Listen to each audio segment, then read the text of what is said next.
김포문화원과 함께 둘러보는 김포 역사문화기행 김포유람. 오늘은 5번째 시간이고요.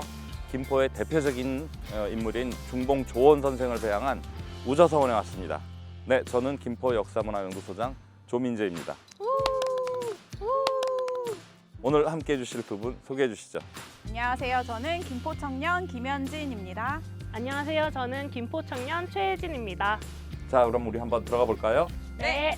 자, 출발! 제 얼굴 가리셨는데요?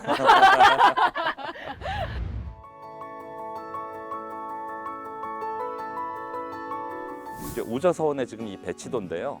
기본적인 배치를 보게 되면 향교나 서원이나 두 개의 영역으로 나눌 수 있습니다. 하나는 제향 공간, 즉 공자 또는 선현을 모시는 공간, 또 하나는 가장 중요한 기능이죠. 강학 공간이 되겠죠.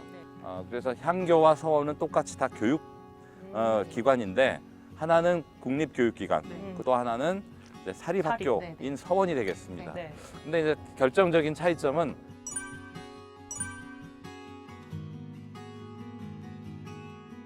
그렇지만 이제 이게 나중에 시간이 지나게 되면은 서원의 첩설과 남설이 문제가 돼서 여러 가지 폐단이 생기고 고종 때 전국의 700여 개 서원을 다 정리를 하고 47개만 남겨둡니다. 그중 그게- 하나인가요? 그렇죠. 네. 서원 철폐령에도 불구하고 예. 생존에 남은 살아남은 우리 우저서원이 되겠습니다. 네. 47개 서원 중에 하나. 예.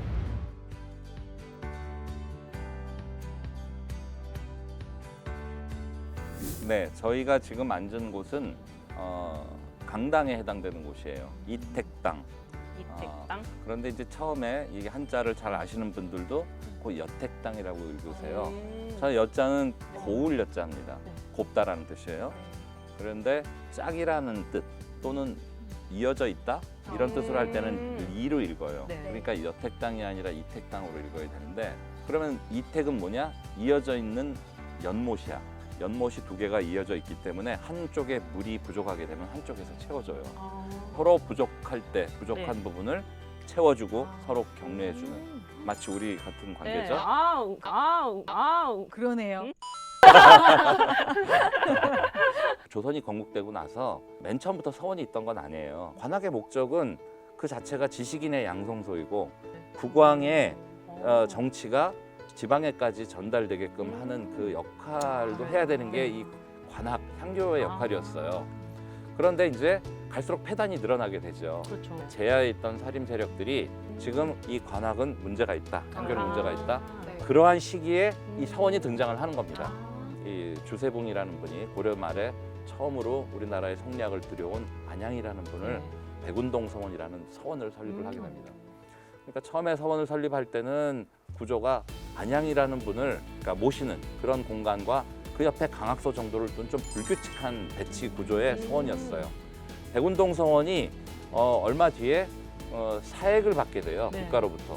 그래서 이름을 소수서원으로 바뀐 겁니다. 그래서 그 이후에 또 서원을 주도하게 되는 분이 누구냐면 그 유명한 퇴계 선생이세요. 그러면서 서원의 제도가 이제 갖춰지는 겁니다. 아주 정형화되게.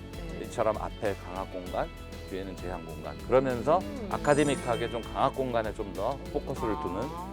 그런데 이제 아까 말씀드렸다시피 그 다음 시기가 되고 서원이 막 늘어나게 되면 이제는 공부보다도 누구를 모시느냐. 그리고 어떻게 우리가 이 서원이 사액을 받아서 이득을 취하고 또 자기들의 당파의 당파성을 공고히 하느냐에 집중이 되는 겁니다.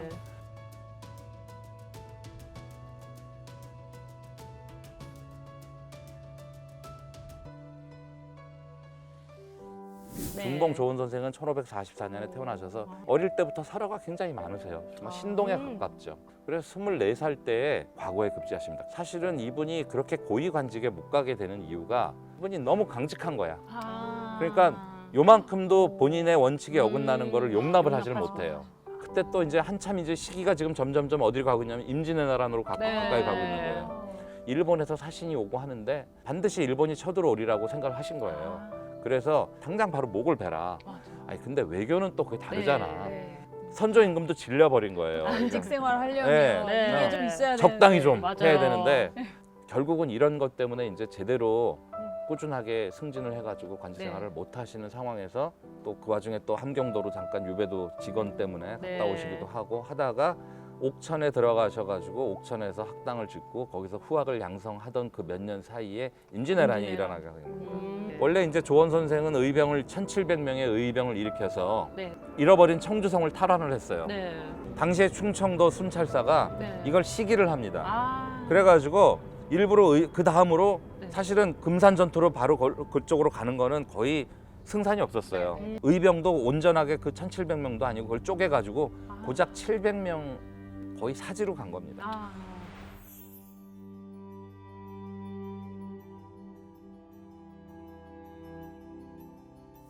그야말로 정말 장렬한 전사를 네. 하시는 거죠. 그리고 그 시신을 이제 수습을 해서 이제 옥천에 모시게 돼서 네. 오늘날 네. 옥천에 묘소도 있고 음. 그다음에 이제 또 거기에 충렬사라는 사당도 세워지게 되는 겁니다. 네. 아.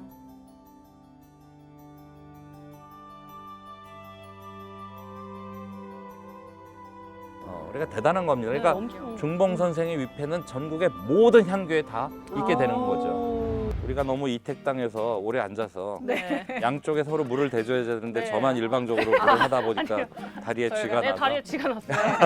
아. 네, 여기가 이제 그 이 문열사죠. 네. 문열이라는 시호를 받으셔서 문열공인데 그 문열의 이름을 따서 사당 이름을 문열사라고 이제 안에 했습니다. 들어가서 한번 보시도록 하죠.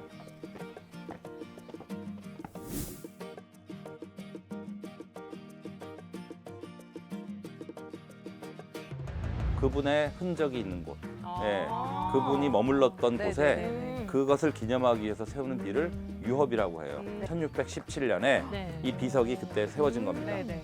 이 비문을 지으신 분이 월사 이정기라는 분이세요. 네. 조선 중기의 4대 한문학자로 유명하신 당대 최고의 네. 이 네. 그 지식인이라고 할 수 있는 분이죠.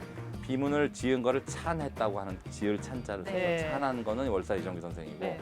서 쓰신 분은 글씨를 쓰신 분은 네. 또 유명하신 김현성이라는 분이에요. 어. 당대 최고의 명필가 중에 한 분이고 음. 이분이 쓴 글씨 중에서 유명한 게 있습니다. 바로 여수에 가면은 충무공 이순신 장군 수군 대첩비가 있고 또 금산에서 전투를 치르고 나서 그 700명의 그 이 군사들이 돌아가신 순국한 일군 순의비의 그 글씨도 네. 또 김현성 선생님이 쓰셨어요. 어. 이 글씨를 지은 분과 쓰신 분이 당대 이 위대한, 최고의 네. 이 명필가. 명망가시들이다. 네. 네, 네. 라는 어. 것들을 좀 기억을 하셨으면 좋겠습니다.